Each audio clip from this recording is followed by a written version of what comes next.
तो आप सभी को विलेज इन्वेस्टर प्रो चैनल में स्वागत करता हूं। आज मैं real estate versus stock market के बारे में डिटेल चर्चा करेंगे। देखेंगे एक रियल एस्टेट आपके इन्वेस्टमेंट के लिए बेस्ट है या स्टॉक मार्केट।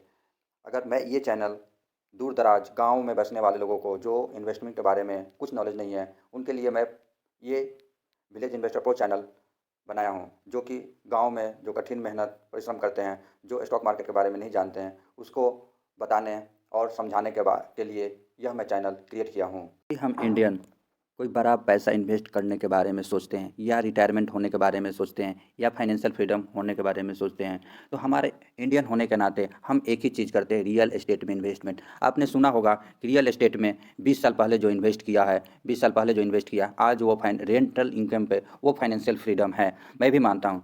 अब यहाँ हम समझेंगे कि which is the best for you investment, real estate investment या स्टॉक मार्केट इन्वेस्टमेंट। या हम काफ़ी पहले आप लोग भी सुन रखे होंगे कि स्टॉक मार्केट में भी कुछ लोग जो इन्वेस्ट किए थे या रेगुलर एसआईपी करने की मदद से या म्यूचुअल फंड में करने से वो आज भी फाइनेंशियल फ्री है दोस्तों। यहाँ दोस्तों हमें चुनना क्या क्या चाहिए, which is the best investment for you. यहाँ हम इस चुनने के लिए हमें 3 चीज़ों पे चर्चा करेंगे दोस्तों। दोस्तों हम यहाँ आपको 3 चीज़ पे चर्चा करेंगे कि हमें स्टॉक मार्केट में और रियल एस्टेट में कौन सा एक्सपेक्टेड रिटर्न अच्छा देगा, हमें कौन सा रिटर्न स्टॉक मार्केट देगा या रियल एस्टेट देगा, यह हम चर्चा करेंगे दोस्तों। और नेक्स्ट में देखें analysis of the past return में कौन सा बेस्ट आपको देगा, उसमें हम देखेंगे पॉजिटिव क्या है और नेगेटिव क्या है। और लास्ट में हम एक मैसेज ऐड करना चाहेंगे जिससे आपको इन्वेस्टिंग में आपको मदद मिल सके। समझे दोस्तों? दोस्तों ये वीडियो अंत तक देख लेना, ये आपके लिए एक आई ओपनर हो सकता है। आप लोग दोस्तों जानते ही होंगे कोई भी इन्वेस्टमेंट का इनकम कैसे कमा सकता है। कोई भी रियल एस्टेट में इनकम 2 प्रकार से कमा सकता है, जैसे कि रेंटल इनकम से या बाई एंड होल्ड करके या buy on low and sell on high से ही रियल एस्टेट में वो इनकम कमा सकता है। इसी के बारे में चर्चा करने के लिए हम टॉप सिटी मुंबई के कुछ फ्लैट के बारे में यहाँ पर ऑनलाइन प्राइस जो कि यहाँ अवेलेबल है आप लोग देख सकते हैं, और यहाँ रेंट इनकम रेंट कितना मिलता है वह यहाँ भी चर्चा हम आपको दिखाते हैं। यहाँ पर देख रहे होंगे कि इस फ्लैट के लिए 2.21 करोड़ रुपया, और इसी फ्लैट के लिए एनुअली आपका जो है मंथली इनकम कितना आ रहा है 55,000। और इसी में देख रहे होंगे नेक्स्ट वाले में 2.20 करोड़, और आपको रेंटल इनकम कितना आ रहा है 49,000 पर मंथ। आप इस बार देख सकते हैं दोस्तों। यहाँ पर हम दोस्तों देखेंगे, मान लीजिए उस फ्लैट का कॉस्ट कितना है, 2.5 करोड़ रुपया है, 2.5 करोड़ रुपया है, तो हमें रेंट कितना मिलता है, तो रेंट हमें मान लीजिए कि सालाना 5 लाख मिलता है। मान लो कि 40,000, 12 बच्चों का 48, मतलब कि 40,000 हमें रेंट मिल रहा है, मतलब कि 5 लाख रुपया आपको एनुअली मिल रहा है। और उस बिल्डिंग का फ्लैट का कॉस्ट कितना है, 2,500 रुपया है। तो अगर इसे डिवाइड करेंगे तो 50/1 आ रहा है। इसका मतलब कहने का मतलब है हमें 1 रुपया कमाने के लिए हमें कितना पे करना पड़ रहा है, 50 रुपया। या इस रूप से भी कह सकते हैं कि 100 रुपया पे हमें 2 रुपया इनकम हो रहा है। तो इसके हम पी रेशियो जो बोलेंगे, P ratio, price to earning ratio, वो कितना का है, 2 का है। तो हमें 2% से क्या रेंटल यील्ड मिल रहा है, रेंटल यील्ड मिल रहा है आपको 2% से। यानी आपका आपके ग्रोथ कितना दे रहा है, इंटरेस्ट कितना दे रहा है, मात्र 2%। दोस्तों हम अपने दोस्तों के बारे में बात कर रहे थे, दोस्तों हम एक दूसरे से बात कर रहे थे। अरे दोस्तों बोल रहा था कि अरे जब तुमने अपनी इस वीडियो में बताया कि मात्र 2% से जब रियल एस्टेट इनकम में इन्वेस्ट करने से मिल रहा है, तो फिक्स डिपॉजिट इससे तो बेस्ट रहा। फिक्स डिपॉजिट पर 6-7% आपको मिल जाता है, तो रियल एस्टेट बेस्ट रहा। नहीं दोस्तों, मैं आपको आगे चल वीडियो में बताऊँगा आपको फिक्स डिपॉजिट से बेस्ट है आपको रियल एस्टेट इन्वेस्टमेंट, क्योंकि रियल एस्टेट का जो आप बिल्डिंग खरीद रखे उसका भी तो कॉस्ट बढ़ता जाता है, रेंट बढ़ता रहता है। तो वो सारे मिलाकर लगभग आपको मोर देन आपको 6 से 7% हो जाता है दोस्तों। दोस्तों किसी भी चीज़ या दुनिया में कोई भी चीज़ का वैल्यू तभी बढ़ता है जब उसका क्या अर्निंग बढ़ेगा। आपको अर्निंग कॉस्ट बढ़ेगी तभी उसका बिल्डिंग का कॉस्ट बढ़ेगा। आपको मान लो कि इसका रेंट ही नहीं बढ़ रहा है, इस बिल्डिंग का रेंट नहीं बढ़ेगा, तो इस बिल्डिंग का कॉस्ट कोई बढ़ेगा जो सेम ही रहेगा। तो अर्निंग बढ़ने के कारण इस बिल्डिंग का कॉस्ट भी बढ़ता है, जो कि मिलाकर आपको फिक्स डिपॉजिट से बेस्ट होता है रियल एस्टेट इन्वेस्टमेंट। किसी भी शहर में अगर मान लो कि रेंट बढ़ने से उस शहर का आपका प्रॉपर्टी का कॉस्ट बढ़ेगा ही बढ़ेगा दोस्तों, बढ़ेगा ही। चलिए दोस्तों इसी को हम चर्चा करने के लिए हमें स्कूल में पढ़ते हैं फैक्टर ऑफ प्रोडक्शन आप पढ़े होंगे। तो किसी भी चीज़ का प्रोडक्शन या कंपनी प्रोडक्शन करने के लिए वो क्या चीज़ होता है, लैंड होता है, लेबर होना चाहिए, कैपिटल होता है, एंटरप्रेन्योरशिप होता है। इन चारों चीज़ को मिलने से एक क्या बनता है, एक बिजनेस बनता है, जो कि कुछ प्रोडक्शन निकल के आता है, कुछ प्रोडक्ट करती है जो लोगों को कंज्यूमर के रूप में काम करता है। मान लो जो ये चारों कॉस्ट मिलकर एक प्रोडक्शन तैयार करती है, जो कि हम यहाँ टीसीएस की बात कर रहे हैं। टीसीएस को बनाने के लिए हमें क्या कोई कोई तो टीसीएस ऐसे हवा में तो खड़ा नहीं रहेगी, उसके लिए लैंड चाहिए, उसके लिए लेबर भी चाहिए काम करने के लिए। ऐसे तो भगवान भूत तो काम करेगा नहीं, उसके लिए लेबर चाहिए, उसके लिए कोई भी एम्प्लॉय या लैंड जो बिल्डिंग देगा उसके लिए तो बिना पैसे कैपिटल या रेंट के लिए तो नहीं चलेगा, कोई रेंट देगा नहीं। उसके लिए इस सभी को मैनेज करने के लिए, लैंड, लेबर और कैपिटल को मैनेज करने के लिए एक आदमी को एमडी ऐसी डिटेल किया जाता है, डिटेल क्या बनाया जाता है, जो कि इस सभी को कंट्रोल करता है और इन सभी को इस कंपनी से इन लोगों का सैलरी मिलता है।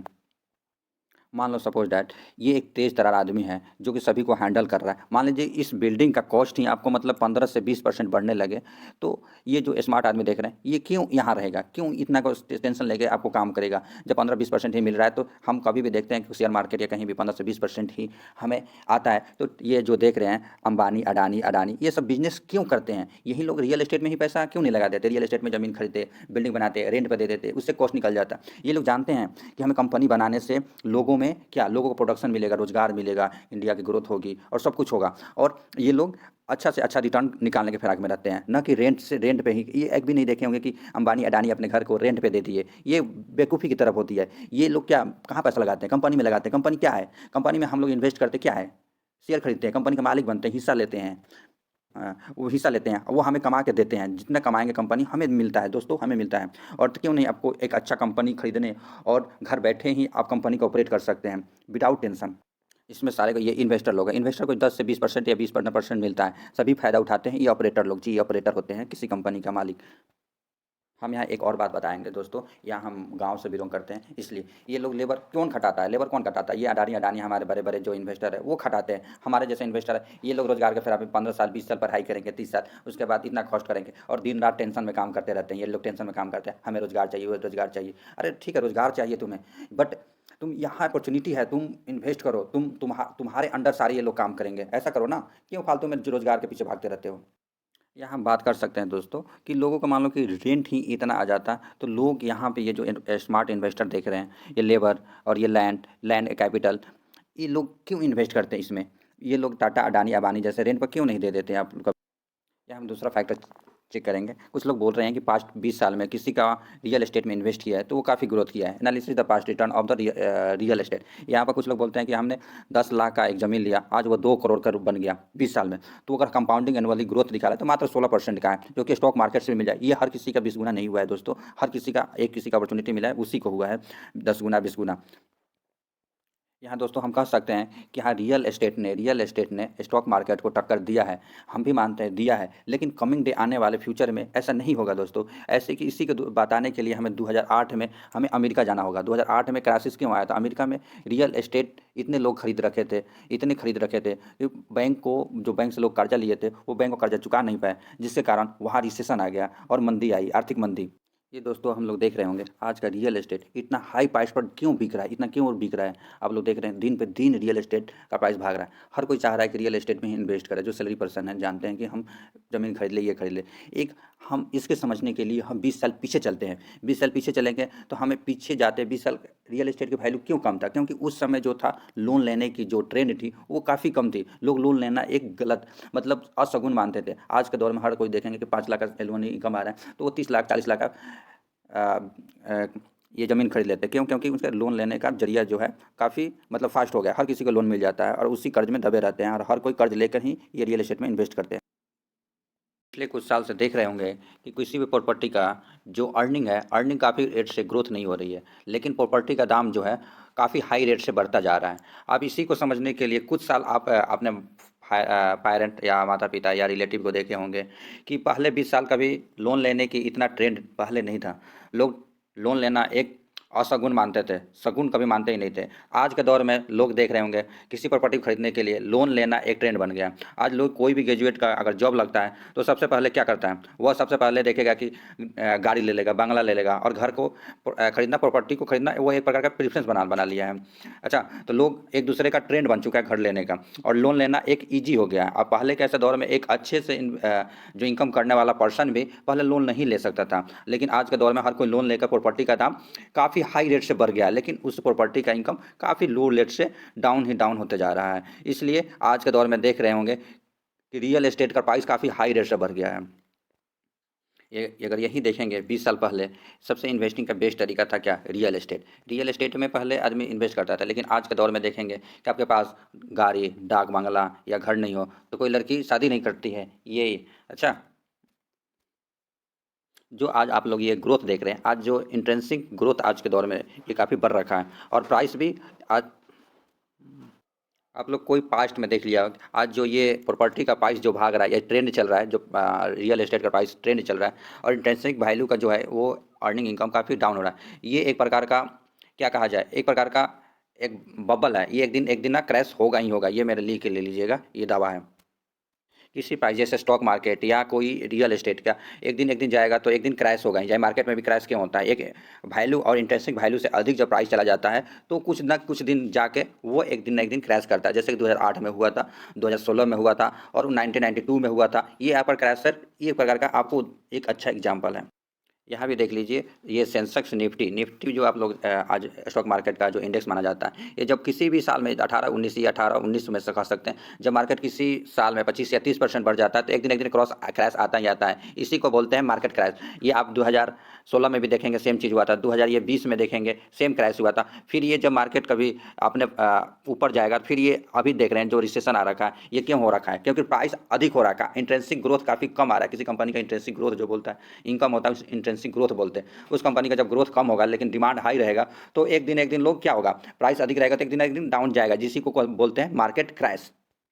अगर आज के दौर में यही बात बोलेंगे, ये तो मार्केट क्रैश क्या, रियल एस्टेट में तो कभी होता नहीं है, स्टॉक मार्केट में मार्केट क्रैश कभी तो मैंने रियल एस्टेट में मार्केट क्रैश देखा ही नहीं। अरे होता है दोस्तों, यही दोस्त 2008 में चले जाइए, जो हमारे अमेरिका आज से लगभग 20 साल या 15 साल आगे चलता है, वो डेवलपेड कंट्री है, डेवलप हो चुका है। और वहीं क्रैश 2008 का मेन क्रैश का मकसद क्या था, रियल एस्टेट का वहाँ इकोनॉमिक रिसेशन आने का 2008 वाला मंदी था, जो अभी मैं आपको डिटेल बता रहा हूँ।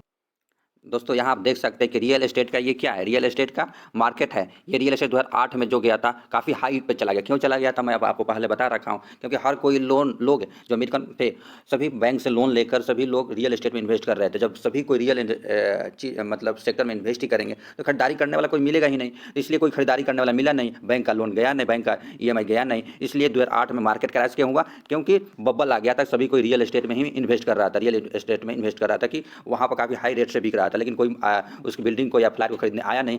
आज तक भी देखेंगे 2020-8 के बाद अगर माना जाए तो 12 साल के बाद या 13 साल के बाद भी उस मार्केट प्राइस पर उस समय की अमेरिका में भी अभी तक वहाँ रेट पर रियल एस्टेट का प्राइस पहुँचा नहीं है दोस्तों। ये दुनिया का सबसे बड़ा रियल एस्टेट मार्केट क्रैश कह सकते हैं इस चीज़ को, जो कि हम बता सकते हैं ये अभी इंडिया में अभी एक बार भी रियल एस्टेट का मार्केट क्रैश नहीं हुआ, लेकिन हमें आशा है कि इंडिया में भी रियल एस्टेट क्रैश जरूर आएगा। रियल एस्टेट क्रैश जब कोई दोस्तों आप किसी एसेट या रियल एस्टेट को जब डाउन पे ये जो बटन पर खरीदते हैं तो एक दिन ये मार्केट ऊपर जाएगा ही जाएगा। अभी भी देख ले हमें कहाँ अभी जी रहे हैं, हम यहाँ जी रहे हैं 2023 जो चल रहा है ये सब कोई डाउन में चल रहा है। जो अभी पी रेशियो देखेंगे 22-23 का है तो एक दिन ये मार्केट ऊपर जाएगा और ये आपको घबराने की जरूरत नहीं है, यहाँ पर एक दिन मार्केट ऊपर जाएगा। एक दिन बायर आपके एसेट को खरीदने के लिए हाई प्राइस पर जरूर आएंगे। यहाँ आप लोग दोस्तों रियल एस्टेट का तो समझ ही गए हैं कि पिछले कई सालों से रियल एस्टेट की वैल्यू कितने % से ग्रोथ हुआ, मात्र 10% से कह सकते हैं। यहाँ देखें कि पिछले 10 साल से लगभग 16% के कंपाउंडिंग से ग्रोथ किया, इसलिए वो लोग बोलते हैं यहाँ से लोग रिटायर और फाइनेंशियल फ्रीडम हो रखे हैं। लेकिन हम यहाँ से आगे नहीं कर सकते कि 16% कंपाउंडिंग ईयरली रिटर्न दे के आपको रियल एस्टेट बढ़ सकता है, लेकिन स्टॉक मार्केट में हम दावा के साथ कह सकते हैं कि 15 से 20% आपको एनुअली ग्रोथ दे सकता है।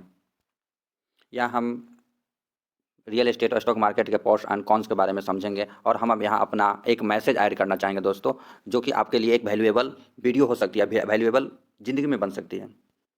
यहाँ पर रियल एस्टेट की एक कमी बता सकते हैं कि रियल एस्टेट में एक बार अगर इन्वेस्ट करना है तो आपके लिए बड़ा अमाउंट चाहिए, लाखों में, 50 लाख, करोड़ों में चाहिए। ये एक ऐसा स्कीम मान लो 2 करोड़ लाना है तो एक बार ही आपको इन्वेस्ट करना पड़ेगा। ये तो कह सकते हैं कि एक प्रकार के करोड़पति को फिर करोड़पति बनाने के स्कीम हो गई। यहाँ पर मैं एक नोटिस करता हूँ, जो मिडिल क्लास के लोग होते हैं या जो जॉब करते हैं, जो गांव से या बिलोंग करते हैं, उन्हें यही करते हैं, शॉर्टकट मारने की तरीका ढूंढते हैं। यहाँ पर देखिए क्या बोलेंगे कि लोग क्या करेंगे, लोन ले लेंगे कितने साल के लिए, 20 से 30 साल के लिए, और कितना इंटरेस्ट रेट देंगे, 6 से 8% देंगे। तो वो 20 से 25% तो फाउंडेशन हो गया, और उसका कितना पे करेंगे, मान लो 15 लाख लिया तो उसका कितना पे किया, 1.5 करोड़ का, तो कितना 3 करोड़ रुपया पे किया। वो ज़िंदगी भर वो जॉब करता रह जाएगा और कुछ नहीं कर पाएगा, वो रियल एस्टेट और घर के पीछे भागता रहेगा।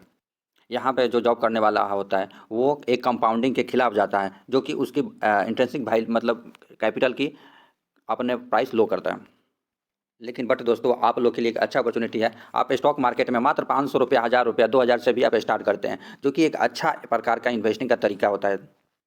लेकिन दोस्तों स्टॉक मार्केट में आपको ये 2 करोड़ रुपया सेविंग से जमा नहीं करना है। आपको मात्र छोटा सा अमाउंट आपको इन्वेस्ट करते रहना है, छोटा सा अमाउंट। ये मात्र इसमें 20 लाख इन्वेस्ट करते हुए लॉन्ग टर्म में आपको 10 से 20 साल में आपको ये 2 करोड़ रुपया बन जाएगी।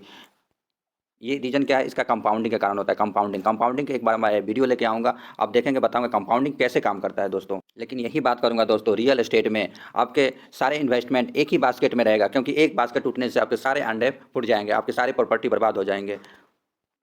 बहुत सारे लोगों का रेंटल इनकम एक ही घर पूरी अपने लाइफ में एक ही घर खरीद पाते हैं। एक घर खरीदने से आपका रेंट इनकम मात्र एक ही घर से आएगा। लेकिन वहीं स्टॉक मार्केट की बात का विभिन्न विभिन्न कंपनियों में लगा देते हैं, जिससे हर कंपनी से आपको डाइवर्सिफाई होने के कारण अलग अलग आपको क्या डिविडेंड मिलेगा और इनकम आएगा, जो आपको इसको भी बीट कर सकता है। जो कि इंटरेस्ट फिक्स डिपॉजिट रहता है, इससे भी आपको डिविडेंड बीट कर सकता है, और जो कैपिटल गेन आएगा वो अलग से आएगा। इसलिए दोस्तों स्टॉक मार्केट में इन्वेस्ट करने के लिए नीचे डिस्क्रिप्शन में दिए हुए लिंक को जाके टच करें और डीमेट अकाउंट खुलाइए। अपने जीवन का पहला डीमेट अकाउंट खुलाइए और स्टॉक मार्केट में इन्वेस्ट करने के लिए दिए हुए लिंक पे सब्सक्राइब करें और शेयर करें। अगर वीडियो पसंद आए तो लाइक और शेयर भी करें, क्योंकि ये वैल्यूएबल वीडियो हर आपके रिलेटिव और दोस्तों के पास पहुँच सके, जो अपने जीवन में जो कुछ कर सके।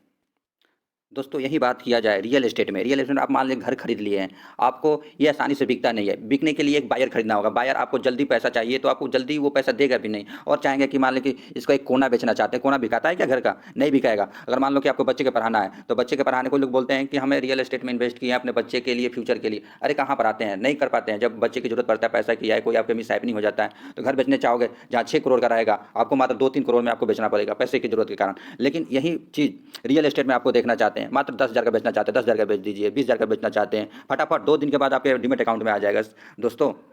क्योंकि स्टॉक मार्केट में लिक्विडिटी काफ़ी अधिक होती है जब खरीदना बायर और सेलर लगे रहते हैं। और यहाँ पे आपको देख रहे होंगे कि अगर घर को बाई करना हो या सेल करना हो, तो आपको बहुत सारे टैक्स पे करना पड़ता है गवर्नमेंट को। ये चार्ज वगैरह वगैरह चार्ज आपको तो मात्र हम कहेंगे 10 से 12% आपको गवर्नमेंट टैक्स ले लेती है, या ब्रोकरेज हो जाता है। लेकिन यहीं पे बात करेंगे स्टॉक मार्केट में ऐसा किसी प्रकार का ऐसा कुछ टैक्स अधिक नहीं लिया जाता है। यहाँ पर घर खरीदने में आपको क्या क्या सब चार्ज होता है, जैसे ब्रोकरेज होगा, स्टाम्प ड्यूटी चार्ज होगा, रजिस्ट्रेशन चार्ज होगा, मेंटेनेंस चार्ज हरदम, ये पेंट कराइए, वो पेंट कराइए, इस मिस्त्री को बुलाइए, वो मिस्त्री को बुलाइए। अगर 1000 प्रकार का आपको ध्यान देना। स्टॉक मार्केट में कुछ नहीं, आप इन्वेस्ट कीजिए, डायरेक्ट लॉन्ग टर्म के लिए भूल जाइए, आपको एक दिन ग्रोथ करेगा ही करेगा। इसलिए बोलता हूँ दोस्तों, इन्वेस्ट कीजिए।